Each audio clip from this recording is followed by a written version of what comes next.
बच्चों, जैसा कि हमें पता है कि कार्बनिक रसायन में क्या होता है कि कार्बन और हाइड्रोजन के टाइप होते हैं, जिनको हमें समझना होता है कि ये कौन कौन से। भाई नॉर्मली अपन को पता है कि कार्बन तो कार्बन होता है, लेकिन यहाँ पे कार्बन के प्रकार, अब ये क्या है, हाइड्रोजन है, तो हाइड्रोजन के प्रकार क्या है।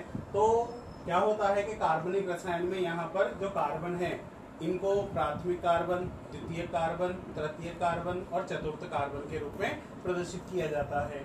और इसी तरीके से हाइड्रोजन को भी प्राथमिक, द्वितीयक और तृतीयक हाइड्रोजन के रूप में प्रदर्शित किया जाता है। अब बात ये आती है कि ये कार्बन, प्राथमिक कार्बन क्या होता है, द्वितीय कार्बन क्या होता है, तृतीयक कार्बन क्या होता है और चतुर्थ कार्बन क्या होता है। अर्थात प्राथमिक प्राइमरी, द्वितीयक सेकेंडरी, तृतीयक टर्शरी और चतुर्थ टेट्रानरी। तो इस तरीके से हम इनको आसानी से प्रदर्शित कर सकते हैं। तो जैसे हमें पता है कि यहाँ पर कार्बन के 4 टाइप हैं। इसमें पहला टाइप है प्राथमिक कार्बन, जिसको हम 1 डिग्री भी लिखते हैं, प्राइमरी कार्बन।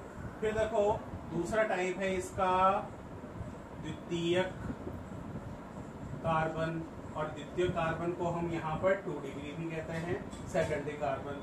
फिर तीसरा है यहाँ पर तृतीयक कार्बन। तृतीयक कार्बन जो है इसे हम यहाँ पर 3 डिग्री भी लिखते हैं।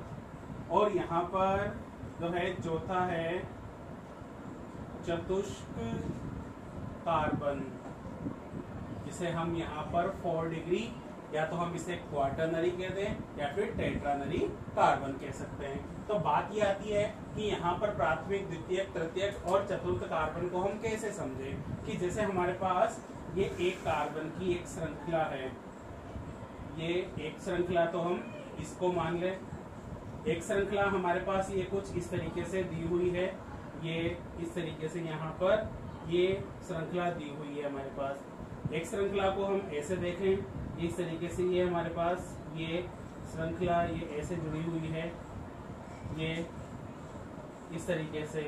तो यहाँ पर क्या है कि हमारे पास ये अलग अलग प्रकार की श्रृंखला है। अगर हम ध्यान से देखें तो ये जो है शुरू, ये स्टार्टिंग का कार्बन ये है ही सही। अब यहाँ पर सिर्फ हमें इस बीच वाले कार्बन को देखना है कि यहाँ पर जो स्टार्टिंग और एंडिंग के जो कार्बन है, जो दोनों एंडिंग पॉइंट के कार्बन है ना, इनके आधार पर हम इनको देखते हैं कि जैसे इस कार्बन से केवल एक कार्बन जुड़ा हुआ है, तो हम इसे क्या नाम दे सकते हैं कि ये हमारे पास प्राथमिक कार्बन है, अर्थात 1 डिग्री कार्बन। एक ऐसा कार्बन जिससे केवल एक कार्बन जुड़ा हो, उसे हम प्राथमिक कार्बन कहते हैं। फिर हमारे पास दूसरा है कि ये वाला कार्बन है। अब इस कार्बन को अगर हम ध्यान से देखें तो इस कार्बन से एक कार्बन तो इधर जुड़ा हुआ है और एक कार्बन इधर जुड़ा हुआ है। तो इस कार्बन में एक कार्बन से यहाँ पर 2 कार्बन जुड़े हुए हैं, तो इस कार्बन को हम यहाँ पर द्वितीय कार्बन कह सकते हैं।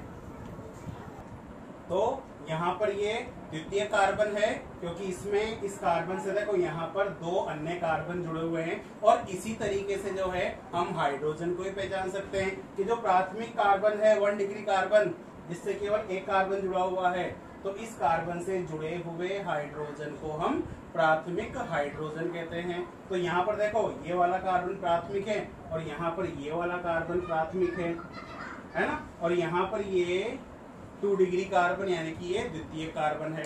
तो ये तो प्राथमिक कार्बन हो गया और यहाँ पर एक द्वितीयक कार्बन है। तो यहाँ पर देखना इस प्राथमिक कार्बन से कितने हाइड्रोजन जुड़े हुए हैं, 3।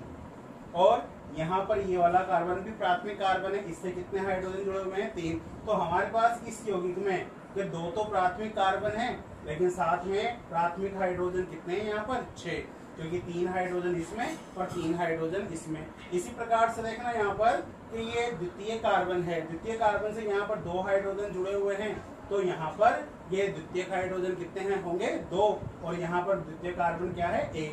फिर हम बात करें इसके इस वाले सूत्र में, तो इस वाले सूत्र में देखना ये प्राथमिक कार्बन है, ये 1 डिग्री है, ये 1 डिग्री है, और ये 1 डिग्री है।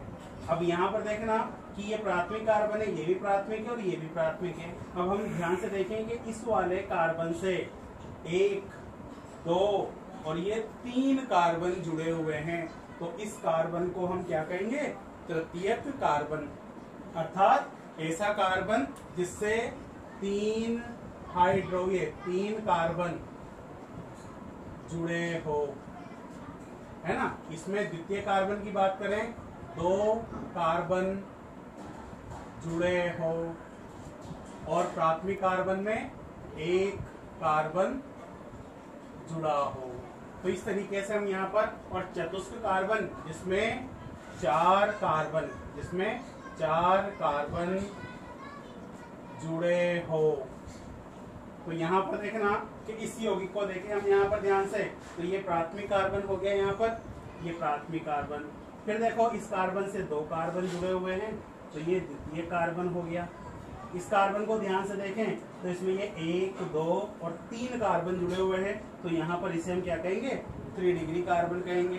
फिर हम बात करें कि यहाँ पर इस कार्बन की, अब देखो इस कार्बन में जो है 1, 2, 3 और 4 कार्बन जुड़े हुए हैं, तो यहाँ पर ये है 4 डिग्री कार्बन। फिर हम बात करें इस कार्बन की, तो यहाँ पर ये 3 डिग्री कार्बन है ना, और ये सारे ये 1 डिग्री, ये 1 डिग्री, ये 1 डिग्री, ये 1 डिग्री, यानी कि प्राथमिक कार्बन ये 1 डिग्री। इसमें कोई ये सिर्फ 1-2 डिग्री है, तो इस आधार पर हम प्राथमिक, द्वितीयक और तृतीय कार्बन को काउंट भी कर सकते हैं और उनको पहचान भी सकते हैं। इसे एक बार पॉज करें और इसे लिख लें। देखो क्रियात्मक समूह के आधार पर भी हम प्राथमिक, द्वितीयक और तृतीयक कार्बन का चयन कर सकते हैं। अब बात ये आती है कि क्रियात्मक समूह, फंक्शनल ग्रुप होता क्या है? कि क्रियात्मक समूह क्या होता है कि एक ऐसा समूह है जिसके कार्बनिक यौगिक अर्थात हाइड्रोकार्बन में जुड़ने से उसके भौतिक व रासायनिक गुणों में परिवर्तन हो जाए, जो उसके भौतिक व रासायनिक गुणों को परिवर्तित कर दें, इस प्रकार का समूह होता है क्रियात्मक समूह। इसको हम आगे डिस्कस करेंगे कि क्रियात्मक समूह होता क्या है जब हम इनमें आईयूपीएसी स्टार्ट करेंगे, क्योंकि आईयूपीएसी में जो है हमें कई तरह के क्रियात्मक समूह पढ़ने हैं और उनके आईयूपीएसी नाम भी हमें पढ़ने हैं, तो हम वहां पर इनके बारे में डिस्कस करेंगे। केवल हम क्रियात्मक समूहों के आधार पर अभी हम क्या पता करना चाहते हैं कि प्राथमिक, द्वितीयक और तृतीय कार्बन को हम क्रियात्मक समूह में भी आसानी से पहचान सकते हैं। अब जैसे हमारे पास इसमें कुछ क्रियात्मक समूह है, एक ये OH ले लिया हमने, एक ये साइनाइड समूह ले लिया, हमारे पास एक SH समूह हो गया, ये थायोएल्कोहल, ये एल्कोहल समूह, ये साइनाइड समूह, है ना। इसके अलावा ये SO3H, ये सल्फोनिक समूह हो गया, है ना। तो यहाँ पर ये हमारे पास कुछ समूह है, इनके आधार पर हम प्राथमिक, द्वितीयक और तृतीय कार्बन के बारे में जानकारी लेते हैं। कि जैसे ये OH, मैं इसको ऐसे लिख सकता हूँ। अब यहाँ पर इसमें ये CH2 और ये CH3। अब जैसे कि हमें पता है कि यहाँ पर ये OH समूह, जिसे हम एल्कोहल समूह कहते हैं, तो एल्कोहल समूह कहते हैं, तो एल्कोहल समूह के जुड़ने से ये एल्कोहल बन गया। अब यहाँ पर देखना कि ये OH समूह जिस कार्बन से जुड़ा हुआ है, इस कार्बन से केवल 1 कार्बन जुड़ा हुआ है। इसका मतलब है कि ये यहाँ पर 1 डिग्री कार्बन है और इस एल्कोहल को हम क्या कहेंगे? 1 डिग्री अर्थात प्राथमिक एल्कोहल कहेंगे। फिर हम बात करें कि हमारे पास जैसे ये OH समूह है और ये यहाँ पर CH3 और ये यहाँ पर ये CH3 ये जुड़ा हुआ है ना। तो इसमें देखना कि ये जो कार्बन है, अब OH समूह के जुड़ने से ये ऑलरेडी क्या है? एल्कोहल है, लेकिन इस वाले कार्बन से देखो 2 कार्बन जुड़े हुए हैं, तो इसे हम क्या कहेंगे? 2 डिग्री यानी कि द्वितीयक एल्कोहल कहते हैं ये। अब यहाँ पर देखना कि एक सामान्य नाम पद्धति आती है जहाँ पर इसको आइसो भी उपयोग में लिया जाता है, तो आप इसे आइसोप्रोपिल अल्कोहल भी कह सकते हैं। लेकिन आइसोप्रोपिल अल्कोहल भी एक प्रकार का क्या है, द्वितीयक अल्कोहल है। तो बस हमें सिर्फ क्या पहचानना है कि कार्बन की पहचान करनी है कि कौन सा प्राथमिक कार्बन है, कौन सा द्वितीय कार्बन है, कौन सा तृतीय कार्बन है। इस आधार पर हम क्या कर सकें, ये क्या कर सकते हैं कि हम यौगिकों को भी पहचान सकते हैं कि कौन सा यौगिक प्राथमिक है, कौन सा द्वितीयक है और कौन सा तृतीयक है। इनकी पहचान हम इन सूत्रों के आधार पर आसानी से कर सकते हैं। इसी प्रकार से देखना कि ये हमारे पास OH समूह को मैंने एक ऐसे कार्बन से जोड़ा है जिस कार्बन से 3 कार्बन जुड़े हुए हैं। तो यहाँ पर देखना कि इस कार्बन से, अब आप इधर इसको ध्यान से देखें कि इधर इस कार्बन से OH समूह जुड़ा हुआ है, कार्बन नहीं है। अगर ये यहाँ पर कार्बन होता तो फिर हम इसे 4 डिग्री कार्बन कहते हैं, लेकिन यहाँ पर एक OH समूह है और इस कार्बन से ये 1, 2 और 3 कार्बन जुड़े हुए हैं, इसलिए ये वाला कार्बन होगा 3 डिग्री कार्बन और यहाँ पर ये जो एल्कोहल बना है ये होगा 3 डिग्री एल्कोहल, अर्थात तृतीयक एल्कोहल। तो इस तरीके से हम कार्बनिक यौगिकों में जो कार्बन के प्रकार हैं कि प्राथमिक कार्बन है, द्वितीय कार्बन है, तृतीय कार्बन है, चतुर्थ कार्बन है, या फिर हाइड्रोजन के जो प्रकार हैं, प्राथमिक हाइड्रोजन, द्वितीय हाइड्रोजन, तृतीय हाइड्रोजन, इनको आसानी से पहचान सकते हैं। तो ये हमारे कुछ एग्जाम्पल है जिनसे हम इसे समझते हैं। अब आप इसे भी पॉज करो और इसे नोट कर लो।